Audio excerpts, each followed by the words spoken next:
Hi, this is Nettie. I hope everything is great with you. I'm checking in with my weekly update and hopefully a little bit of information or encouragement from a recent learning that I've had this week as we continue on with this recovery down here in Louisiana. Have you ever heard that saying, things I used to do, I don't do anymore? Well, I've heard it quite often, and usually when it would come up, it would be part of a testimony, and it would be said by somebody who was so joyful when they were sharing about some kind of a negative behavior, a lifestyle choice, maybe even some kind of bondage that was just so regular and so intense in their lives that now it isn't even a consideration. It's just not part of who they are. And whenever I would hear those stories, I used to always think that every single time in all of those instances, those behaviors that were left behind, it happened because of a very deliberate decision. I always thought that that person repented, was convicted, or maybe they were just convinced by consequences and they made a very deliberate decision to change, to move away from that behavior and to pick something with a more positive purpose and intent. Well, over time, I've come to realize that, it's not always a deliberate choice that takes them from the things I did all the time I don't do anymore. Sometimes circumstances may have changed. I am sure that there are some men who are going around and saying, back in the day, I used to run women and they don't run women anymore. Not because they chose not to, because they can't. The women that they would want to run don't want to run with them. Or I'm sure that there are some women who, are not twerking or, doing that kind of stuff anymore and not hanging out in the clubs, not because they don't want to, but if they were to try, they might break something. Sometimes our bodies won't allow us, or time or circumstances or things just change. And in those instances where it wasn't a deliberate decision or something that we were convicted of and we changed, things just kind of worked out such that we're not there and doing that anymore. In those instances, we can't really pat ourselves on the back too much, but we can still thank God to say, regardless of how this change came about, glory to God it has. And we're just thankful that that positive movement and progression has happened. Well, sometimes some of the things that we used to do, we don't do anymore, are not negative. Sometimes they're positive behaviors, positive actions that we used to do that we don't do anymore. And here's the thing. Sometimes that's not because of a deliberate choice. Sometimes circumstances, situations, things beyond our control can happen such that those things are not necessarily as easily or feasibly done. And just as we shouldn't pat ourselves on the back too much when circumstances cause us to move towards the positive, here's the thing. We shouldn't beat ourselves up too much when circumstances cause us to go in an area that maybe is not giving us the positive benefit or result that we want. Let me give you an instance where this has come really to truth and in reality and in practicality in my life. Not this weekend, but last weekend, I was pulling out a pair of jeans out of a duffel bag and slipped them on, and these straight leg jeans were now skinny jeans. And I was like, what's going on with that?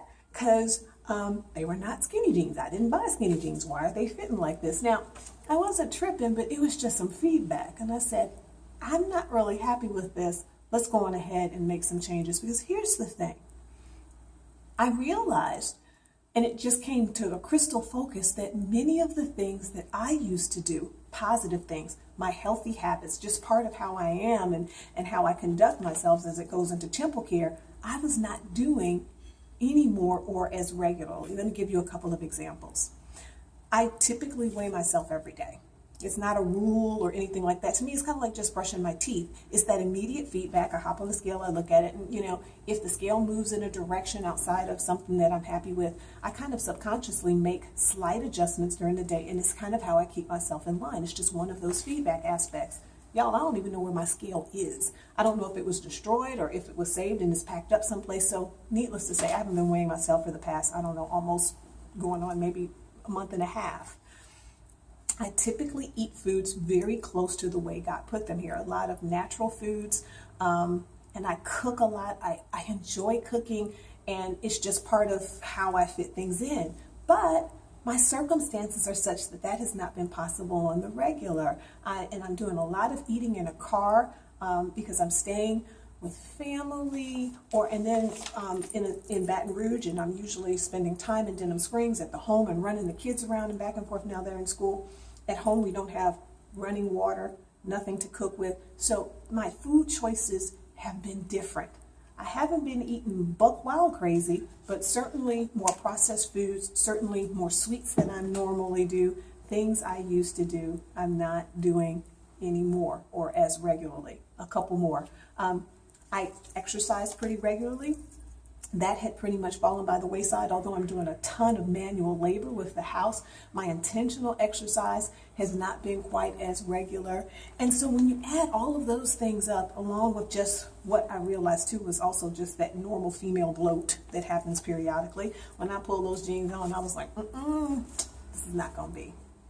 Well, here, it's really not so much about the jeans and the size, but what I really realized too is it caused me to take pause and say, I'm not really comfortable with how I'm feeling. I was not feeling like myself because so many of those natural behaviors were difficult for me and I wasn't able to do them as much. So here's what I did. I just made a couple of adjustments. First, I became extremely conscious of what I was eating, and I did that by just making one simple change. Monday through Friday, I snapped a picture of everything that I ate. Now, my intent was to blog every single day and to kind of share as I was going along this process to give maybe some encouragement and ideas to other folks. And I'm still going to post it. I didn't have time to do it this week, but I'm going to start posting them on Monday. But it was basically an accountability factor, not to anybody else, but accountability to God and myself to say, just be more cognizant. Well, by about Wednesday, I was starting to feel more like myself. I was getting in the groove, and I was like, let's kick it up a little bit more. Another simple change. I just started adding in regular activity.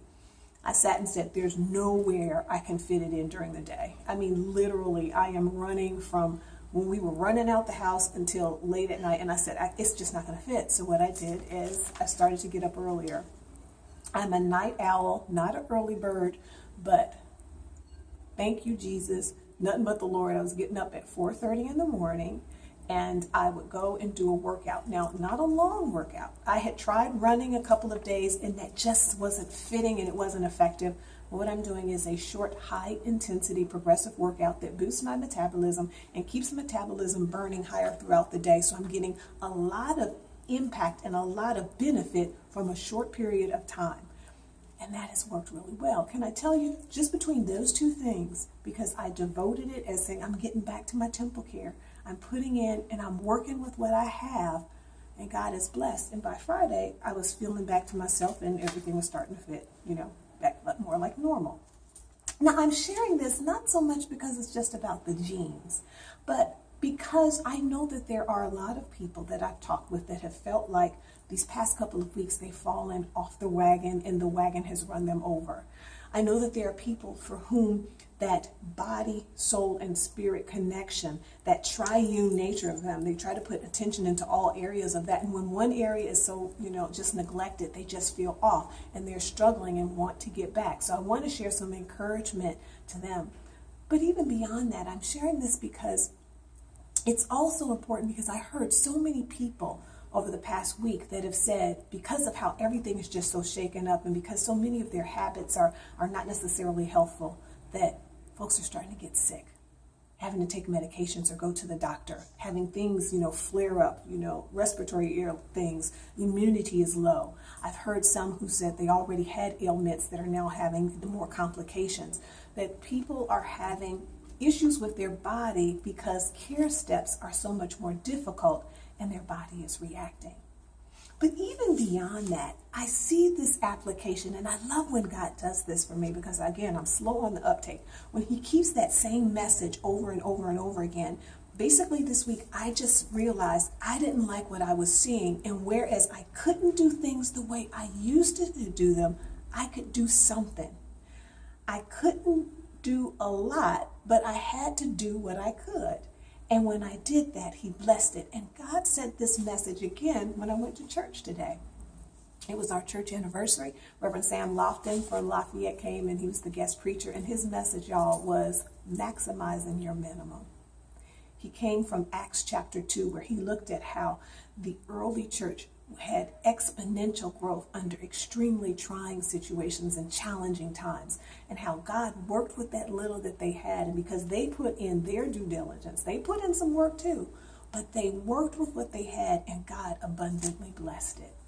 His main points is that, we may not have a lot, but we got to use what we have. And when we do that and we adjust our perspective to not look at what we can't do, I don't have time, I don't have the energy, I don't have the resources, I can't cook. When we're not focusing on what we don't have, we can see the faithfulness and the sufficiency of God. And when we do that, he can abundantly bless what he does give us. He may not give us all that we want, but y'all, he always gives us what we need. And with that focus, and then we put our energy and our effort behind that with working what we got, beautiful things can happen. I share this not just from the physical standpoint, but this can be applied in many other areas. And another one that just really hit me that relates to this flood situation has to do with the Shelter at Home program. For those of you that are not aware, it's a federally funded state administrated program where here in Louisiana, folks will be provided with just basic things for safety. It's basically going to set you up so you can camp in your home. They're going to give you a temporary installation of a little temporary toilet, a sink, a tub, something to cook with, just the basics of what you need. Not concerned about comfort necessarily, but just safety so that you can get back into your home while the repairs are being done. Some people were complaining and just really fussing and saying that this is all substandard. You all, when I look at this program, I see it as a tremendous blessing. It may not be a lot, but what it will do is it's going to get a contractor when I'm on lists and waiting, and otherwise. So it can get somebody into your home to install those things so that we can get back to Denham Springs, so that instead of driving back and forth, we're in my brother-in-law and sister-in-law's home, and they have been extremely gracious and amazing to us. However, the travel and the back and forth is difficult now that our children are in school, and it will give them some normalcy to ride the bus and to be back into our neighborhood and give me more time to do the things that I can do in the home. It's not a lot, but y'all, it's a tremendous blessing. Maximize your minimum, work with what you can, see God's sufficiency in what he does provide, even if it's not what we had before, or it may not be what we hope for or what we want. Look at what he gives us, make the most of it. In so many of our areas of our life, y'all, this message is so important. And so I wanted to share that just as a general encouragement, and also to throw in a specific help to people who are dealing with this on this physical issue. Y'all, we have to continue to take care of our bodies. And if we're unable to do the things that we used to do before, that's okay. We need to do what we can. And to help with that, I've put together a 5-week program. It's called Temple Care for Trying Times. And basically what it is a program to help us to pull together aspects of our body and our soul when we feel like so many other aspects of our area are falling apart.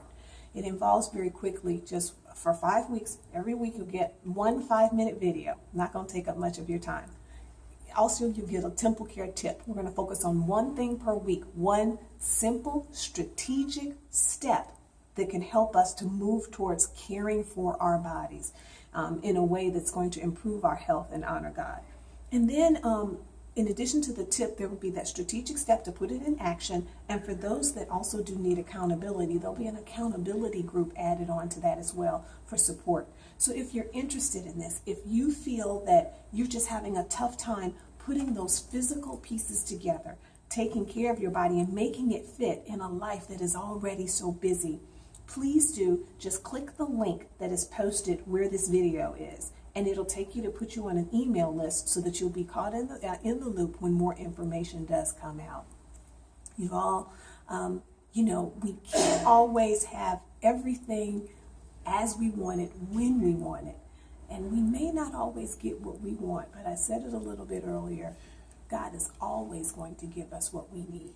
And when we have a perspective that trusts him that trusts his faithfulness, that trusts his provisions and the sufficiency of his provisions. And when we can be grateful for that and put in our due diligence and do, how you doing, and do our steps and what we are called to do, and we're faithful, and even just those small things can be abundantly beneficial and abundantly blessed. And so that is my encouragement. That's what I'm standing on and so thankful for this week. And that's what I'm also offering to help folks with if they want to do that. And y'all, you don't have to be in the flood area. If you're just having a trying time and you want some support in putting simple strategic steps in place to help you to take care of your body and honor God with your body, then do please sign up for that. I would love to have you share with us and to walk on this journey with us. Thank you so much for checking in, and I do appreciate every like. It's like a hug. I appreciate the comments. A lot of you are like Facebook messaging or emailing me those messages. They're so encouraging. Thank you so much for the encouragement, and please do share this with anybody else that you think may be beneficial. You take care.